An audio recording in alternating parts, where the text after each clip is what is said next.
Magandang araw mga kaibigan. Today po pag-uusapan natin kung paano nga ba magnegosyo ng isang t-shirt printing na gamit ang iyong computer o laptop, printer, and of course itong heat press machine. At pag-uusapan din po natin kung magkano yung capital na kakailanganin, yung profit at saka yung proseso sa paggawa nito.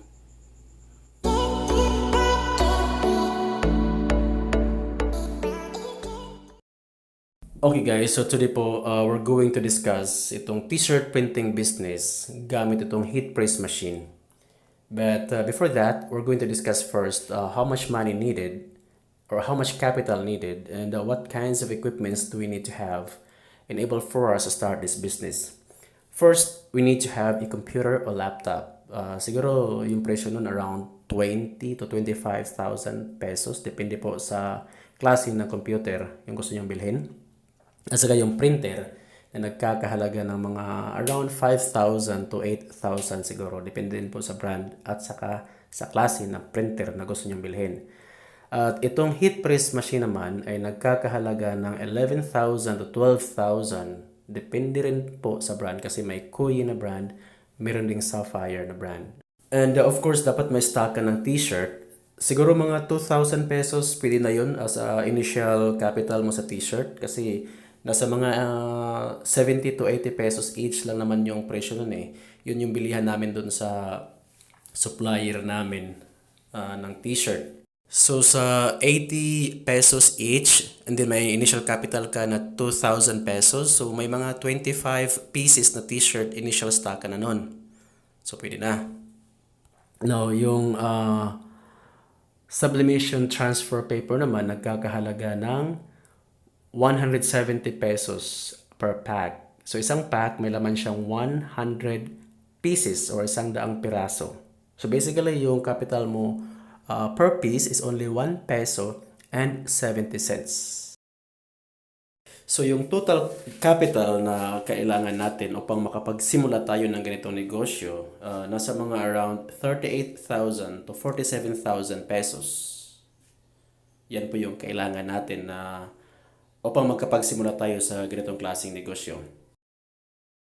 Pero if meron na kayong computer sa bahay at saka meron na rin kayong printer, so yung kailangan yung bilhin is itong heat press na lang at saka yung initial stocks ng t-shirt at itong sublimation transfer paper. So basically, mas mababa na yung capital na kakailanganin yung pang start ng ganitong klaseng negosyo. Yung printer, yung gawin nyo na lang pag meron na kayong printer is ipa-convert nyo siya into sublimation ink. Kasi usually pag bili mo ng printer, pag brand new yan dun sa mall, naka-dye ink yun usually. Yung dye ink yun yung ginagamit pang print ng documents. Tapos kasi may apat na klaseng ink eh. May dye ink, pigment. Ito namang pigment, pwede siyang pang t-shirt. May sublimation, which is yung ginagamit natin ngayon. At saka eco-solvent. Yung eco-solvent naman, yun yung ginagamit pang print ng tarpaulin. Pero yung sa atin ginagamit natin is itong sublimation ink. Kasi yung piprintahan natin is more on white color na t-shirt, active at saka dry fit t-shirt. Nagustuhan ko rin sa sublimation kasi ginagamit ko rin to pang print ng mug kasi may personalized mug printing din kami. At saka doon sa giveaways na pillow, itong sublimation printer din yung ginagamit namin. Kaya we go on na sublimation printer, sublimation ink na printer. But eventually guys, malalaman mo rin yung lahat ng klaseng ink pag nakapasok ka na sa ganitong klaseng negosyo. Yung nagustuhan namin nito sa sublimation kasi maraming produktong pwede natin gawin tulad ng nakikita nyo ngayon sa pictures. Yan lahat, nagsusupply kami nun sa market using the sublimation ink and of course using yung iba gamit ibang heat press, so iba-iba yun. But don't worry guys, sa susunod natin ng mga vlog, i-discuss natin yan lahat kung ano yung machine na dapat gamitin sa mug or dito sa ibang negosyo natin. But for the meantime, focus muna tayo using this t-shirt heat press machine natin. Okay, so simula na tayo sa proseso kung paano gamitin itong heat press machine sa pagprinta ng t-shirt guys. So first things first, gumawa tayo ng layout para sa print design natin sa t-shirt. Okay? So right now, gagawa tayo ng layout na naaayon sa demand ng customer natin. Depende kung ano yung gusto nilang design. Basically, yung style dito is gagawa ka ng at least 2 o 3 layout and then you let the customer choose kung ano yung nagustuhan nila. O di kaya, tanungin niyo yung customer if may layout na silang nagawa, then we can just have it, print it right away. Pero karaniwan kasi kayo pa yung gagawa sa layout para sa kanila. So just have them choose at least 2 different design or 2 or 3 designs. Depende po sa inyo yun. Sa amin kasi wala kaming limit. Depende kung pag ayaw ng customer sa design ito, and then we will make another one until naaayon sa gusto nilang design. Yung iba hanggang 2 lang. So whether you like it or not, you have to choose one. Pero itong negosyong ito, marami na rin nagdinegosyo. So basically, you have to go the extra mile para sa customer mo. Para at least babalik at babalik sila sa inyo.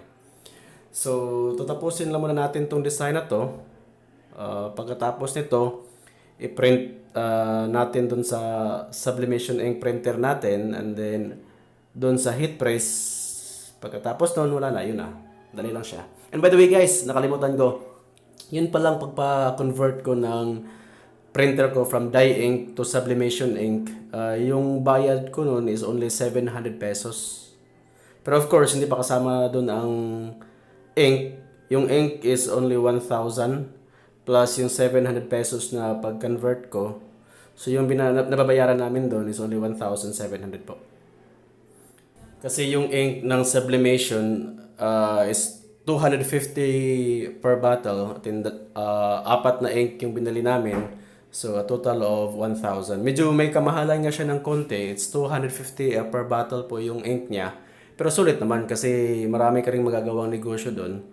Tulad nga ng mug, personalized, yung round na fan, at saka yung pillow. So, pag mayroon kang sublimation ink printer at saka heat press machine, maraming pwedeng pagkakakitaan talaga. So, okay, malapit na to guys. So, after this, ipiprint na po natin. So, just stay lang po muna tayo, okay? Tatapusin natin to. At saka sa doon hindi pa nakapag-subscribe sa atin, mag-subscribe na po tayo kasi sa mga susunod natin na mga vlog, i-discuss natin kung paano gumawa ng mug using the sublimation ink at saka yung mug press machine. At marami pang iba guys, hindi lang tayo nagfo-focus sa printing, kundi marami pang pwedeng mga negosyo na i-discuss natin para magkaroon tayo ng knowledge on how to venture that kind of business. At saka isi-share ko rin sa inyo sa mga susunod natin na mga vlog, yung mga negosyo kong na-close, mga negosyo kong na-down, ano yung mga dahilan at ano yung mga nagawa ko kung bakit hindi siya nag-success. At mag-i-interview din tayo dun sa mga ibang negosyo na mga successful business nila. Alamin natin kung magkano yung capital, ano yung mga dapat gawin, paano rin siya papasukin natin. So, it's gonna be a learning channel para sa inyong lahat po. So, yung pag-print nito, huwag niyong kalimutan kasi importante ito. Dapat yung settings niya, naka-mirror yung settings ng pag-print niyo. At saka yung paper type naman dapat naka-Epson matte. Okay, so ito Epson matte, saka yung quality naka-high. At saka dito niyo siya i-check yung mirror niya. Okay, so kailangan niya. Okay, so once nag-print na kayo, so while waiting na matapos yung pag-print nyo, yung gagawin muna natin ngayon is to set our heat press machine sa tamang init niya at saka sa tamang oras niya. Dapat nakaset ito into 180 degrees Celsius yung init at saka 80 seconds yung timer niya. So that's 180 degrees Celsius over 80 seconds po. So, yun po yung timpla ko. So, depende na rin sa inyo yan. Kung titimplahin nyo anong mas magandang resulta para sa inyo. Itong sa akin, ito yung ginagamit ko, 180 over 80. So, ito.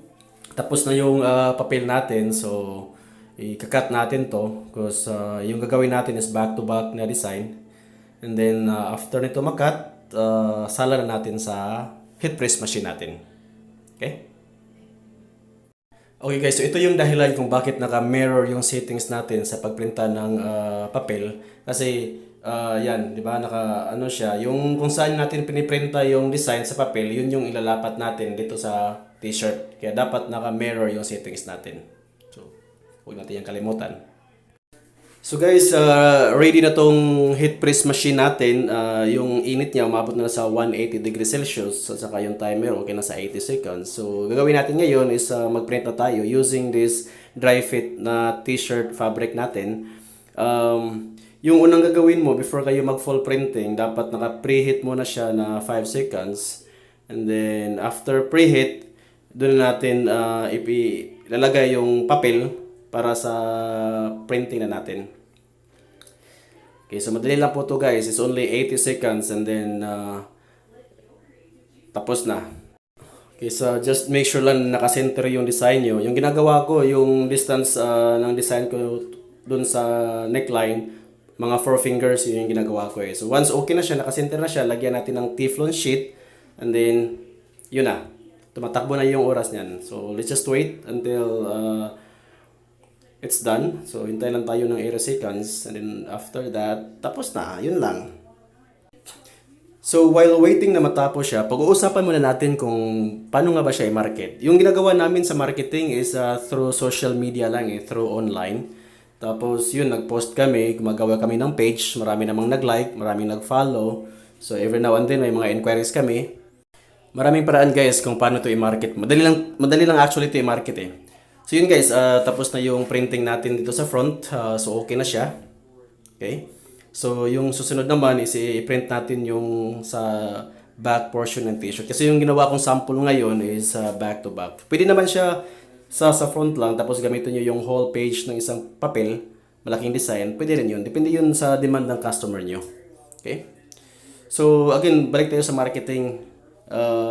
You can actually market it online or pwede rin mag-market kayo business to business, puntahan niyo yung mga, or di kaya tawagan niyo yung mga company, bigay kayo ng mga flyers, ganun. Kahit anong gusto niyo gawin guys, it's actually easy to market this kind of product po. Kasi lahat po ng tao gumagamit ng t-shirt.